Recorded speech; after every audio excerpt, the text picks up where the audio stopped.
The question is there. Anyhow, in any book, as you, mashallah, studying and seeing the history of Islam, you should know the answer yourself.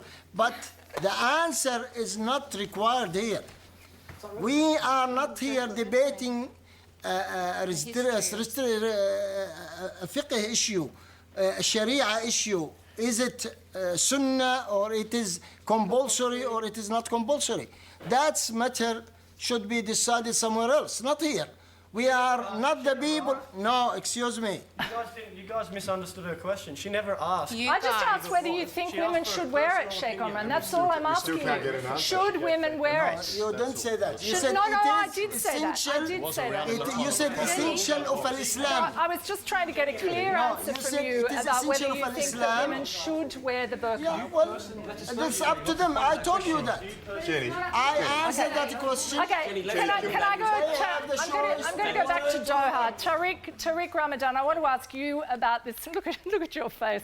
I want to ask you about this question of choice and how you define choice in this context, because I think this is a fascinating debate around the issue of what is choice and what is not choice. As an Islamic scholar, how do you answer these questions, and how do you feel about the idea of a ban in that context? Yes.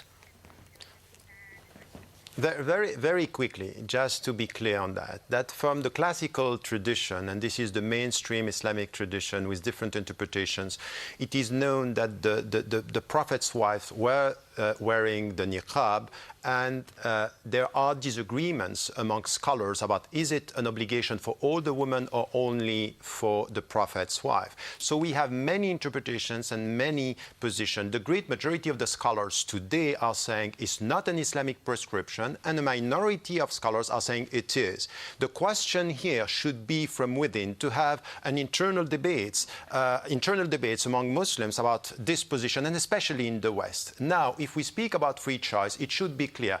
When we speak about the headscarf or when we speak about the niqab, no one can impose onto a woman to wear it. And this is an Islamic position. This should be a free choice. And no one should be imposing onto a woman to take it off. This is the way in the West we should act and behave. This is the way forward. So for me, I am not promoting it, and I want a debate with the women that you have even on your show to say, I don't think an Islamic prescription, but if this is your choice, we have to respect it. Now, let me say very quickly two things. The first thing is there is lots of hypocrisy on this, because when the princes coming from, petro-monarchies are going to come with their husband in the countries, who is going to ban them from entering? It's not going to happen, because they have the money to keep us quiet. This is the reality of how it works. The law are depending on the way we are dealing with the people. And this is why we are targeting some of the women in the minority. And let me say something which is critical in the discussion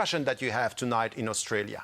At the end of the day, as it was said, the new generations, second and third, are more practicing, and the more educated are coming back to a practicing way of life, because they know more about Islam. And you cannot just say it's an identity crisis. Sometimes it is an identity crisis, sometimes it is a protest, and sometimes it's just a spiritual journey. Now, in our societies, the visibility of Islam is the critical point and question. Why? Because in my country, Switzerland, some are willing to ban the minarets, and then to ban the mosque, and then to ban the presence of the Muslims. The only good Muslims are the invisible Muslims. It's not going to be Australia anymore. Okay, we have to wrap direction. up. We need to work on a pluralistic dimension and to respect the symbols, as long as all the citizens and the residents are abiding by the law of the country. Okay, just a quick comment from you, Jacques Millard. I just want to ask you specifically one question, which is, are you worried about a backlash in France against this decision to ban the burqa?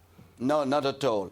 I think, it's very simple. Because what Tariq Ramadan said by we are excluding Muslims from a society, he had the same argument for the question when we forbid the veil at school.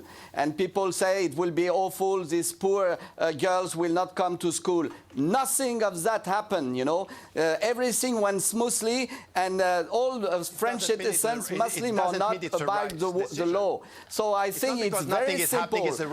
I am not a priest, I am not an imam, I am not a rabbin, and I am voting law which are in implemented for all French citizens. Full stop. So this question of is it something that it is a religion prescribed or not, this is not my business. My business is that everyone lives on an equal footing, that we go face-free in the street, that we can recognize each other, and that Okay, we have to. in ghettos. All right, this female just said she won't This be. is what you are she won't doing. shake You are hands with restricting men. freedom. Okay, I'm sorry, gentlemen, we're out of time. No, I'm no, sorry, Tariq, absolutely no.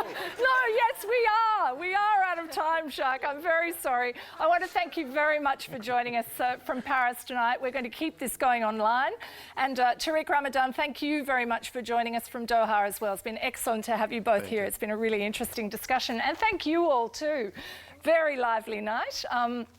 And if you want to keep talking, you can talk to Amina Ghafour about what it's like to wear the burqa as well. We didn't even get to that. If you're in the eastern states, just hop onto our website and click on our live chat. Senator Cory Bernardi will be there as well, and Tanvir Ahmed is also happy to take your questions now online. So Insight is repeated on Friday at 1:30, again on Monday at 2:30 on SBS1, and at 7:30 Thursday night on SBS2.